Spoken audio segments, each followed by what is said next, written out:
সকলোকে নমস্কাৰ জনাই এটা নতুন ভিডিও আপোনালোকলৈ লৈ আহিছো। আজি মই আনিছো ঘৰত কেইদৰে বাটাৰ বনালো আৰু বাটাৰ বনাইছো মই গাখীৰৰ খৰ ব্যৱহাৰ কৰি। আমাৰ ঘৰত যিখিনি গাখীৰ আমি ৰেগুলাৰ লওঁ সেই গাখীৰৰ খৰখিনি যিখিনি ঠাণ্ডা হলে ওপৰত চামনি পাতি যায় সেই খৰখিনি মই কেইবাদিনৰ গোটা একেলগে ফ্ৰিজত থৈ দিছিলো আৰু ফ্ৰিজত থৈ এইখিনি এতিয়া মই প্ৰায় এসপ্তাহ মানৰ গাখীৰৰ খৰ গাখীৰ ডাঠ হলে 3 দিন মানতে বহুতখিনি ওলাই বাৰু আৰু গাখীৰৰ পৰিমাণটো যিমানটো হয় সেইটো জোখত খৰ ওলাব।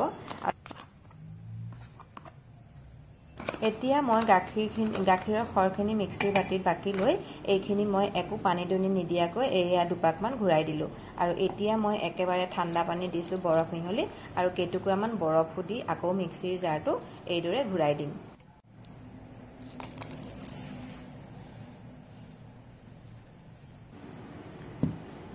এইদৰে ঘূৰাই ললো আৰু এতিয়া লম এটা বহল পাত্ৰ আৰু সেই বহল পাত্ৰটোতে মই এতিয়া এই মিশ্ৰণটো বাকি দিম।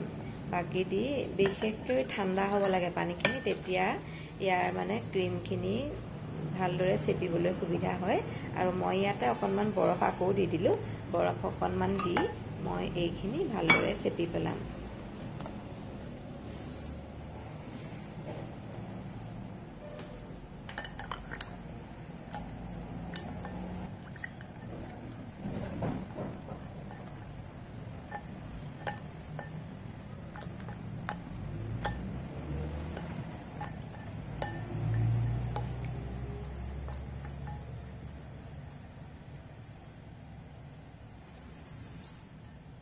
ভালদৰে পানীৰ পৰা চেপি লোৱাৰ পিছত মিক্সিৰ জাৰটোত আকৌ এইখিনি দি দিলো।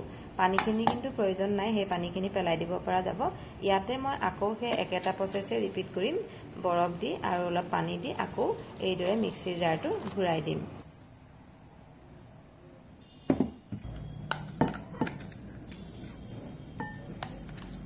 প্ৰায় 3-4 বাৰ মান এই প্ৰচেছটো ৰিপিট কৰি থাকিলো যেতিয়ালৈকে আমাৰ এই বাটাৰ ওলোৱা পানীখিনি চাফা হৈ নাযায় তেতিয়ালৈকে এই প্ৰচেছটো ৰিপিট কৰি থাকিলো আৰু এইদৰে চেপি থাকিলো।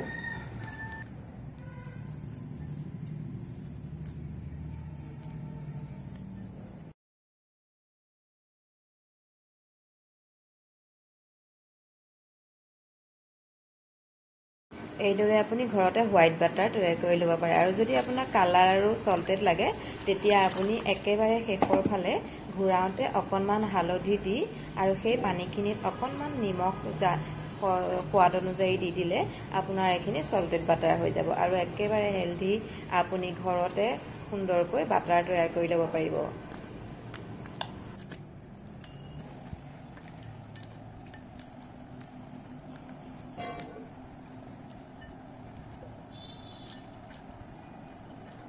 আৰু একেবাৰে শেষত যেতিয়া এয়া আমাৰ পানীখিনি চাফা হ'ল তেতিয়াই আমি আৰু এই প্ৰচেছটো বন্ধ কৰি দিলো আৰু আমাৰ বাটাৰ এয়া ৰেডি হৈ গ'ল। সল্টেড বাটাৰ কৰিবলৈ কি কৰিব লাগিব ক'লোৱে নহয় আৰু ভিডিঅ'টো যিসকলে শেষলৈকে চালে বহুত বহুত ধন্যবাদ জনালো। যদি উপকাৰ হয় আপোনালোকে কমেণ্ট কৰি জনাব আৰু মোৰ এই ৰেচিপিটো কেনেকুৱা লাগে জনাবলৈ নাপাহৰিব।